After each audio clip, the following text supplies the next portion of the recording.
lucunya manusia ini, harta mah nggak penting, nggak prinsip. Kan kita bilang gitu ya. Semua pasangan pasti ngomong begitu. Pasangan yang punya, seorang perempuan yang punya suami kaya, keluhannya apa? Saya Ustaz sebenarnya nggak butuh duitnya. Kebersamaan bersama dia yang paling saya inginkan Ustaz. Bisa jalan-jalan sesekali aja Ustaz. Itulah keluhan perempuan yang punya istri kaya. Yang punya suami kaya Ustaz.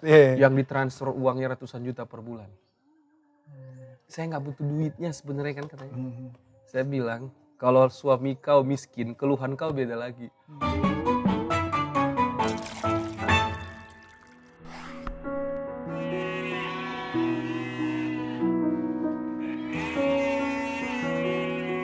Assalamualaikum warahmatullahi wabarakatuh. Teman-teman FMMC. Apa gitu? Halo Ustaz. Ini Hai. mau gangguin Ustaz Salman lagi nih Ustaz ya? Boleh ya? Boleh. Menagih janji sebelumnya. Kita mau bahas perbab tentang pernikahan supaya tidak terlalu luas cakupannya. Wah, Ya kan, Ustaz? boleh. Yang paling menarik dari pernikahan, saya nggak tahu sih Ustaz yang orang lain gimana atau orang di luar sana gimana. Cuman yang saya tangkap nih Ustaz di saya sendiri dan teman-teman sekitar saya, masalah terbesar di dalam pernikahan itu justru tidak prinsipal biasanya, tapi finansial Ustaz. Iya. Gitu. Nah, ini kan kalau karena kita umat Islam dan Ustaz Salman juga punya kepakaran di Sirah Nabawi gitu ya. Jadi saya mau tanya lebih detailnya Ustaz, sebetulnya pengelolaan ekonomi di rumah tangganya Nabi itu gimana? Baik. Di satu istri aja deh misalkan, kalau kan Rasulullah istrinya banyak. Terus Rasulullah juga ngelola baitul mal lah istilahnya, keuangan umat. Itu gimana Ustaz kelola keuangannya? Masya Allah. Kalau dari satu istri nih yang paling enak Bunda Khadijah berarti ya. Coba cari saya di era modern ini laki-laki nobody secara harta bertemu dengan janda kaya raya berhasil coba. Nggak usah tokoh publik juga banyak yang kita temui ya. Iya sih Ustaz. Oh, laki-laki tidak punya duit ditaksir oleh perempuan yang kaya kemudian berhasil, itu belum saya temui. Berhasil ini dalam artian dia Aset makin nambah. asetnya nambah ya, bukan dia jadi benalu ya, bukan ya. pernikahannya awet aja ya. Bukan. Kita ngomong karena ekonomi, misalnya perempuan ini sebelum menikah sudah punya uang 500 miliar. Ini laki-laki tidak punya uang sama sekali. Sesudah menikah ini laki-laki dengan ini perempuan, aset ini perempuan atau aset mereka berdua di 3 atau 4 tahun kemudian jadi 1 triliun. Ya kan nggak bisa kita bilang ini laki tidur doang. Iya betul. Nah, gitu ya. Yang ada sekarang memang tidur doang akhirnya, menikmati tabungan istrinya. Oke, kalau sama Ibunda Khadijah kan kita lebih apa ya? Ya mereka nggak tahu sih saya gimana Ustaz. Maksudnya ketika sama Ibunda Khadijah berarti apakah Rasulullah ini full mengurus keuangan gitu, atau keuangan itu masalah ibu negara gitu? Bagaimana Ustaz Rasulullah? Kalau sistem Rasulullah dalam kalau dibahas dengan Bunda Khadijah, Bunda Khadijah itu percaya total dengan Rasulullah SAW.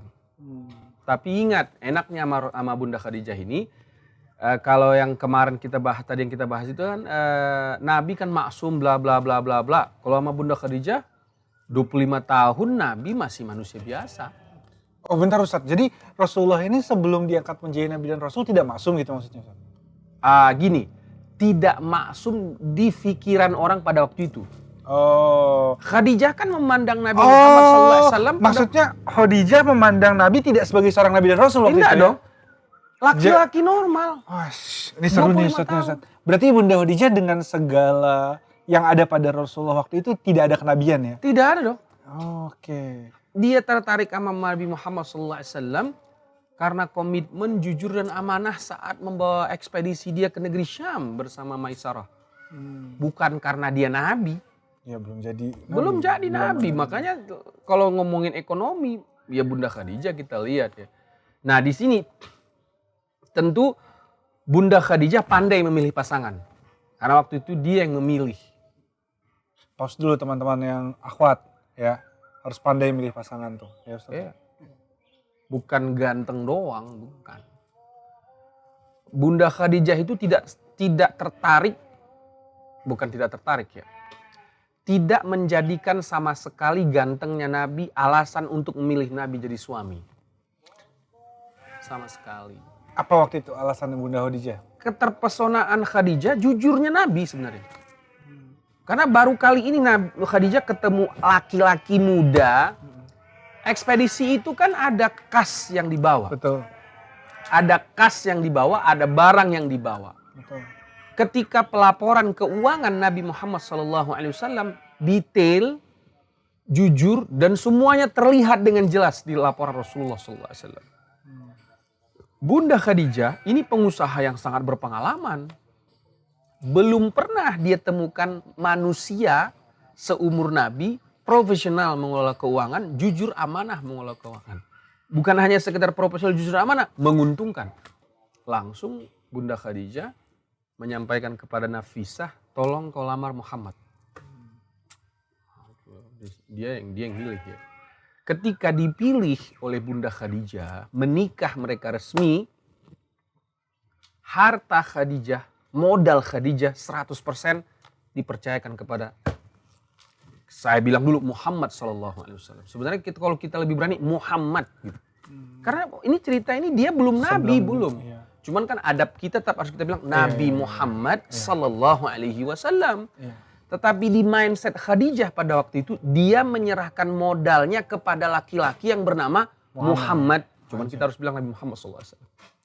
Mengelola ekonomi rumah tangga, modalnya bukan banyaknya duit sebenarnya. Kan kalau kita bilang Khadijah tadi, ya iyalah ekonomi dia bagus. Memang harta Khadijah udah banyak. Iya. Ya kalau laki-laki yang mengelola ekonomi nanti sesudah harta yang banyak ini sembarangan, mau 1 triliun, mau 1000 triliun ya habis ya kan? Tapi Nabi SAW kenapa dipercaya oleh Khadijah harta itu amanah? Maka saat Nabi ditanya sesudah dia diangkat menjadi Rasul, apa sih ya Rasulullah modal kita kalau kita mau mengangkat ekonomi kita lebih besar lagi, lebih banyak lagi?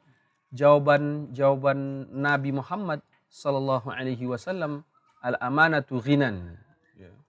Al-amanatu ghinan. Artinya? Modal usaha atau modal kaya atau modal supaya punya banyak duit amanah. Amanah. Itu yang dipegang Nabi, itu yang dilakukan Nabi. Amanahnya Nabi lah, makanya Khadijah percaya. Diserahkanlah harta yang triliunan rupiah ini ke Rasulullah SAW. Dengan modal amanah, harta yang 1 triliun atau berapa ratus miliar ini berkembang pesat di tangan Nabi Muhammad SAW.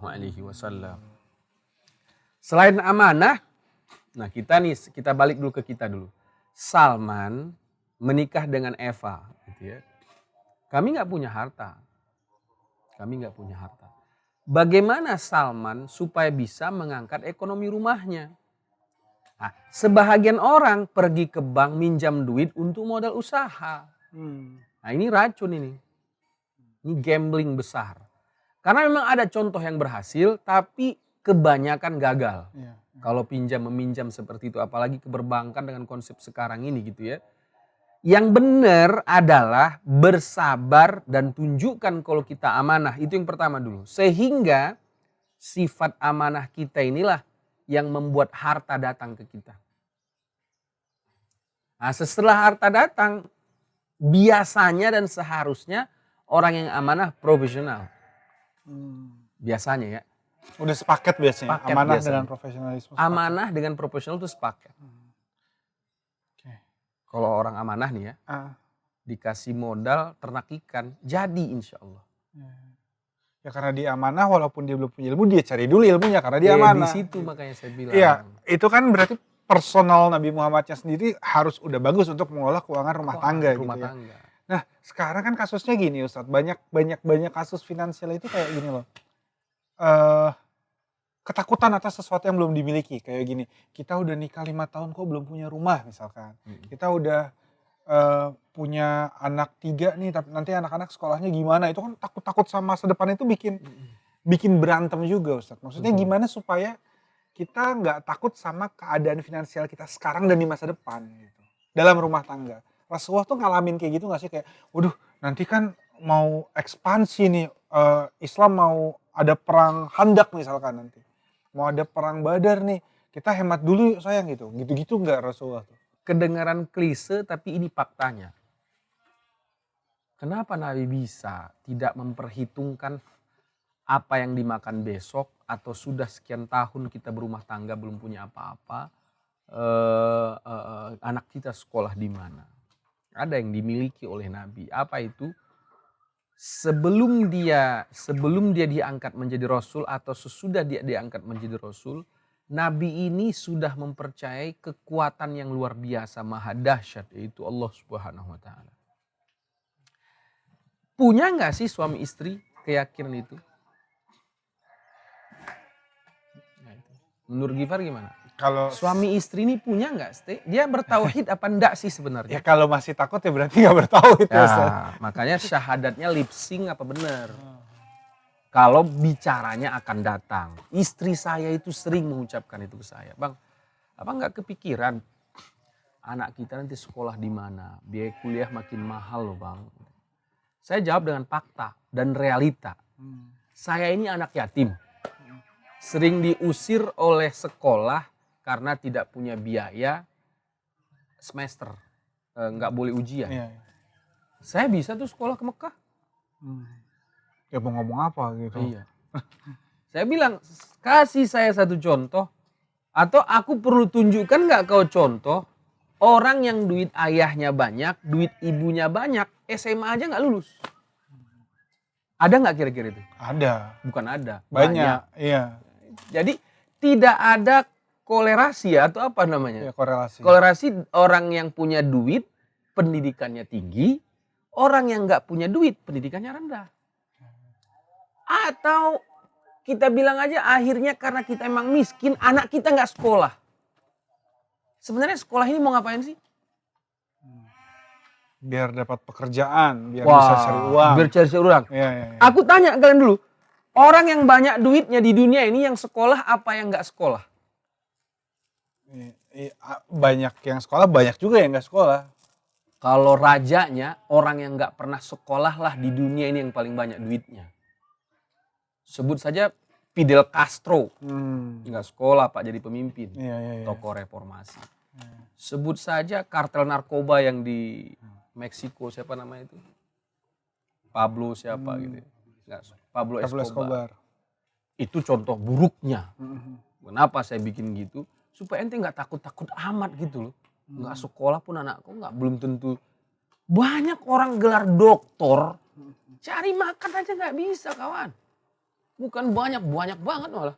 Bahkan kita ketemu anak atau bapak-bapak nggak lulus SD, punya outlet bakso 77 di Pamulang gitu. Di Pamulang doang ya? Pamulang. Saya udah ketemu itu orangnya.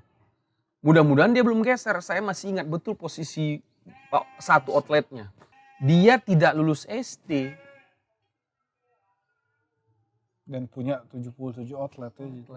Banyak. Jadi nggak ada yang takut masa depan nggak cerah gara-gara nggak sekolah, konyol sekali. Berarti ini Ustaz ya, berarti masalah utama dari adanya gonjang-ganjing masalah finansial keluarga itu sebetulnya ya imannya kurang kuat. Mindset gitu. lah kita bilang. Mindsetnya kurang gitu. Mindsetnya salah. Atau kita bilang ngapain sih takut terhadap sesuatu yang belum pasti? Hadapi aja yang ada sekarang. Secara teori konvensionalnya, jika kau berbuat baik sekarang, sedetik yang akan datang akan baik. Kau nggak usah pikirkan sedetik yang akan datang. Kau hanya perlu berbuat baiklah sedetik ini, karena detik berikutnya kau akan baik. Di detik berikutnya saat kau sudah sampai di situ, berbuat baiklah juga di situ, karena di detik berikutnya juga kau akan baik. Yang dilakukan oleh orang memikirkan detik berikutnya dengan dia, gua makan apa ya besok ya. Tapi dia duduk termenung, menyesali, menakuti. Itu orang besok gak bisa makan gimana nih, tapi diem ya. Ditempeleng 700 kali bolak-balik. Kalau Rasulullah ini kan pimpinan kita semua. Betul. Gitu. Itu sebetulnya kehidupan Rasulullah secara, kalau tadi kan sebelum menjadi nabi ketika sama Khadijah, sama Ibunda Khadijah. Sekarang nih kita bicara Rasulullah setelah sudah menjadi nabi dan rasul, sudah futu Mekah gitu, sudah kuatlah posisinya. Kan istrinya banyak nih, rumah tangganya banyak juga gitu. Tapi kan kalau dari yang saya pahami ya, yang masyhur itu kan Rasulullah itu orang yang ikat pinggang gitu loh. Orang yang istilahnya qanaah banget lah dan hidupnya sederhana banget gitu. Nah itu istri-istri beliau itu ada yang begitu gak sih Ustadz? Ada yang, kan kamu nih Nabi dan Rasul toh ya kok kita hidupnya begini amat gitu, ada gak sih Ustadz?